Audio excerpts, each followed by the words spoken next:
The air in Tehran felt heavier than usual that morning, thick, electric, almost as if the city itself was holding its breath.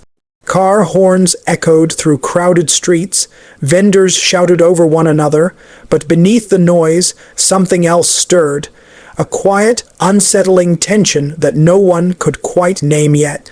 At exactly 9:17 a.m., a single notification lit up millions of phones across the region. Russia extends nuclear cooperation offer to Iran. Within minutes, whispers turned into speculation and speculation into fear. And somewhere inside a dimly lit newsroom, Leila Farzan felt her pulse quicken.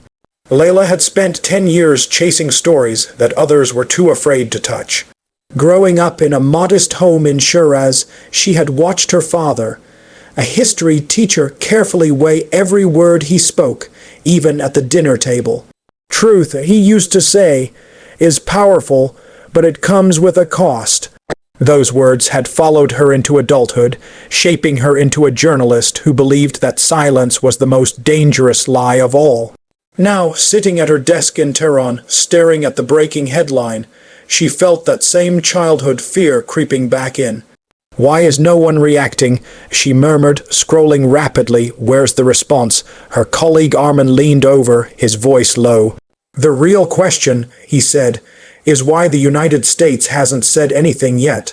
That silence, it was louder than any statement."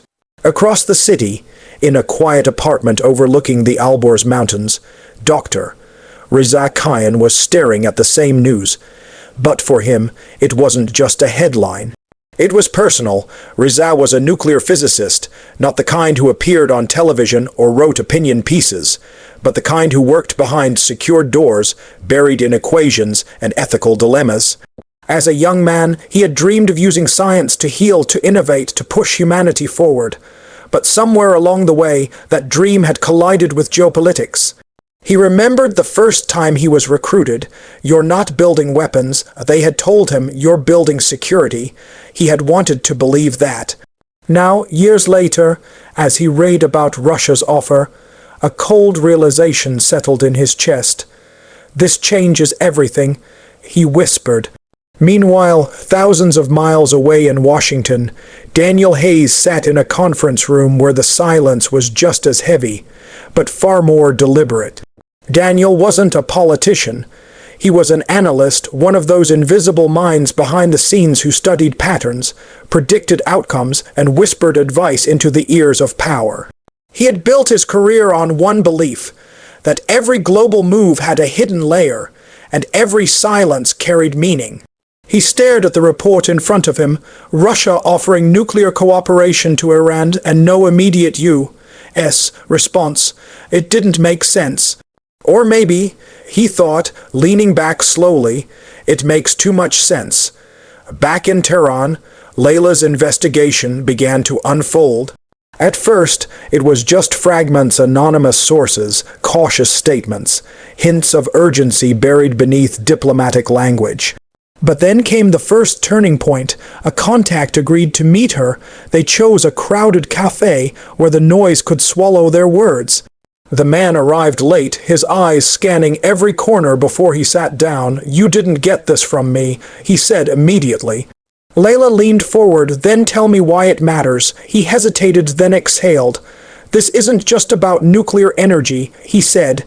"It's about alignment, power, influence." Leila's pen hovered over her notebook. "And the U.S." He gave a faint, uneasy smile. Their silence might not be weakness. It was the first time she considered that possibility, and it unsettled her more than any official statement could have.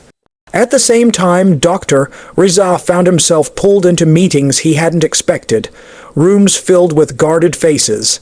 Conversations wrapped in coded language, decisions that seemed to move faster than logic. One evening, as he walked home, his phone buzzed. A message from an old colleague who had left the program years ago. "Be careful, Reza, this isn't what it looks like." He stopped walking. "What does that mean?" he typed. The reply came minutes later. "It means you need to decide who you're really working for." That night, Reza couldn't sleep. He thought about his younger self, the boy who believed science could unite people. He thought about the lines that had slowly blurred over the years, and for the first time he wondered if he had crossed one he could never return from. Meanwhile, in Washington, Daniel uncovered something that made his stomach tighten. A pattern: quiet diplomatic movements, unpublicized meetings, signals that suggested the U.S. wasn't silent, it was calculating. "They're waiting," he said aloud. "For what?" his colleague asked. Daniel looked at the data again, connecting the dots. For the right moment to respond, or the right outcome to emerge. It was a dangerous game. Back in Tehran, Leila's story took a deeper turn when she received an unexpected call from Reza. "I've read your work," he said, his voice careful. "You're asking the right questions." Leila's heart raced. "And you have answers." A pause. "I have concerns." They met under the cover of dusk in a quiet park where the city lights flickered like distant stars. "I didn't choose this path to be part of something destructive," Reza said, his voice heavy. "But sometimes the system doesn't give you a choice." Leila watched him closely. "There's always a choice." He looked away, not without consequences. Their conversation became a turning point, not just for the story, but for both of them. Leila realized this wasn't just about geopolitics. It was about people caught in the middle of forces far beyond their control. And Reza, for the first time, began to consider that silence. His silence might be part of the problem. As days passed, tensions rose, international markets reacted, analysts debated, social media erupted. But the U.S. remained quiet, until suddenly it wasn't. A brief statement, carefully worded, non-committal, yet loaded with implication. It didn't confirm, it didn't deny, it shifted the narrative, and in that moment the world understood. The silence had never been emptiness. It had been strategy. The climax came when Leila published her piece, not just about the deal, but about the people behind it. The fears, the doubts, the quiet battles being fought in offices and laboratories and homes across the world. Reza read it in silence, line by line, and when he reached the end, he made a decision. He stepped away. Not dramatically, not publicly, but firmly. Because sometimes the most powerful act isn't speaking out loud. It's refusing to continue quietly. Weeks later, the headlines had shifted, as they always do. New crises, new stories, but something had changed. Leila stood on her balcony looking out over the city. Her father's words echoed in her mind. "Truth comes with a cost." She smiled faintly. "Maybe," she whispered. "But so does silence."